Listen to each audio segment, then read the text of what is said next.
ആത്മാർത്ഥമായ തന്റെ പ്രാർത്ഥനയുടെ ബലത്തിൽ മരണത്തിൽ നിന്നും ജീവിതത്തിലേക്ക് മടങ്ങിയെത്തിയ ഒരു പ്രവാചകന്റെ കഥ. ദ സ്റ്റോറി ഓഫ് യൂനുസ് അലൈഹിസ്സലാം.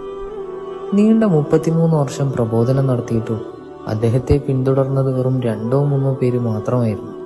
ക്ഷമയുടെ പിൻബലത്തിൽ ആ കാലമത്രയും പിടിച്ചു നിന്ന യൂനുസ് നബി ഒടുവിൽ അക്ഷമനായിക്കൊണ്ട് തന്റെ ദൗത്യം ഉപേക്ഷിച്ചു. തുടർന്ന് മറ്റൊരു നാട്ടിലേക്ക് യാത്ര ചെയ്യാനും തീരുമാനിച്ചു. പടച്ചവന്റെ അനുവാദമില്ലാതെ ഒരു കപ്പലിൽ കയറി മറ്റൊരു നാട്ടിലേക്ക് യാത്ര തിരിച്ച യൂനുസ് നബിയെ താൻ സഞ്ചരിച്ചുകൊണ്ടിരുന്ന കപ്പലിൽ നിന്നും ആളുകൾ പുറത്താക്കുകയും തുടർന്നൊരു വലിയ മത്സ്യം അദ്ദേഹത്തെ വിഴുങ്ങുകയും ചെയ്തു.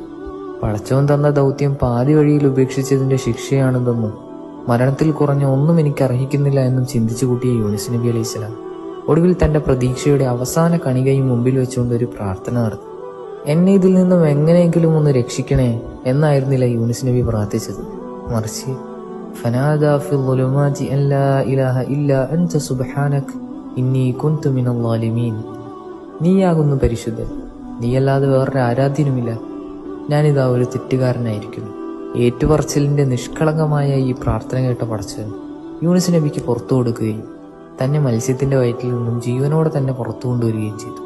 ചെയ്തുപോയ തെറ്റുകളിൽ നിന്നും പടച്ചവന്റെ മാർഗത്തിലേക്ക് തിരിച്ചു വരാൻ ആഗ്രഹിക്കുന്നവർക്കുള്ള ഏറ്റവും നല്ലൊരു ഒറ്റമൂലിയാണ് യൂനുസ് നബി അലൈഹിസ്സലാം നമുക്ക് പഠിപ്പിച്ചു തന്ന പ്രാർത്ഥന.